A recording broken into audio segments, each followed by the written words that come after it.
Let's head around the Inside Politics table, ask our great reporters to share a little bit from their notebooks. Nia Malika Henderson. The Senate Democrats need 5 net seats to take back the Senate, and they very much obviously want to do this. But these attempts to gain back the Senate took something of a blow this last week when Kay Hagan, who of course is the former North Carolina senator, decided that she didn't want to toss her hat in the ring and go up against Richard Burr in 2016. Democrats thought it would be perfect. She'd be on the ballot there. Hillary Clinton presumably would be on the ballot as well. So now they've got to go to Plan B. Plan B might include somebody like Anthony Fox, who of course is the transportation secretary, former Charlotte mayor. He seems to suggest that he doesn't want to do it either.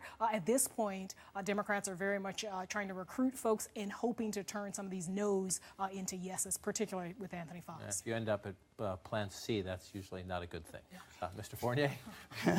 A program seeded by President George H.W. Bush, launched by President Clinton and expanded by President Bush, is about to be dramatically cut by Congress, which would be a huge blow to President Obama. I'm talking about a rare bipartisan success.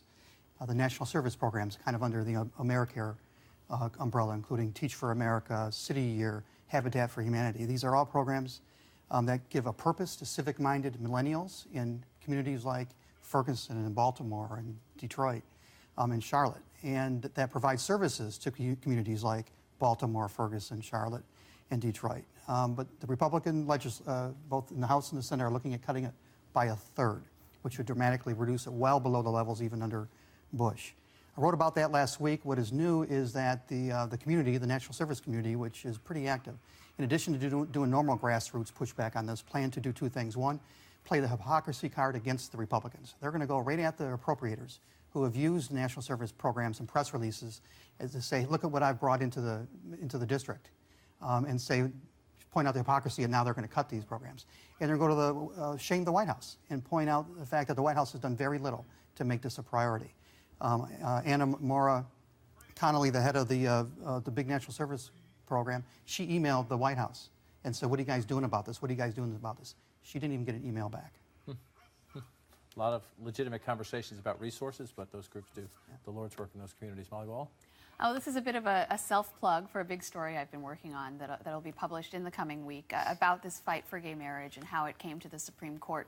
You know, it's become sort of a cliche to observe how fast the public opinion has changed and how quickly the country got out ahead of the Supreme Court, so that the Supreme Court only seemed to be ratifying public opinion that was already there. It's up to 60% in a lot of national polls. But that didn't happen by accident. That wasn't an organic phenomenon. That wasn't just a natural process. It was the work really of 40 years of very determined activism against very long odds, something that seemed impossible for decades, by a group of activists who were very stubborn and refused to give up. And so I'm telling their story, and you can read it on theatlantic.com. Great. Looking forward to it. What to watch for when it comes to the conservatives running for president after this week's marriage system. I think you're going to see them quickly try to make the issue about 2 things. The kind of appointees that future presidents are going to make to the court, and secondly, this broader conversation about religious liberty. I think a lot of folks on the right recognize that trying to fight a Supreme Court decision is politically not going to be easy. If they make it about those 2 issues, they can at the same time sort of satisfy conservative primary voters, but also not push back against public opinion. We'll watch that one play out, especially, again, as I said, those debates are getting closer. I'll close with this. Democrats may roll their eyes. Go ahead. But the Hillary Clinton private emails controversy now has new legs, and the Democratic frontrunner has only herself to blame.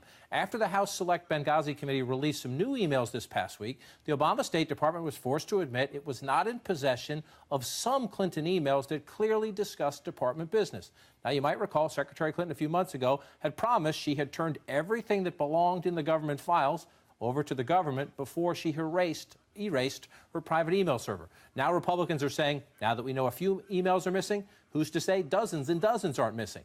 Now, let's be clear, there's zero proof of that. But the flip side is Secretary Clinton can't definitively prove there aren't additional things that should have been turned over to the government that were not. She can't prove that because she erased her private email server without any independent supervision. Now, will some Republicans blow this out of proportion or wander into the land of conspiracy theories? Perhaps. Probably. But as Democrats accuse them of being partisan or reckless, it's worth remembering this. This would not be an issue if Secretary Clinton hadn't erased her email server. It wouldn't be an issue at all had she followed the wishes of her boss, President Obama, about how to handle cabinet-level email.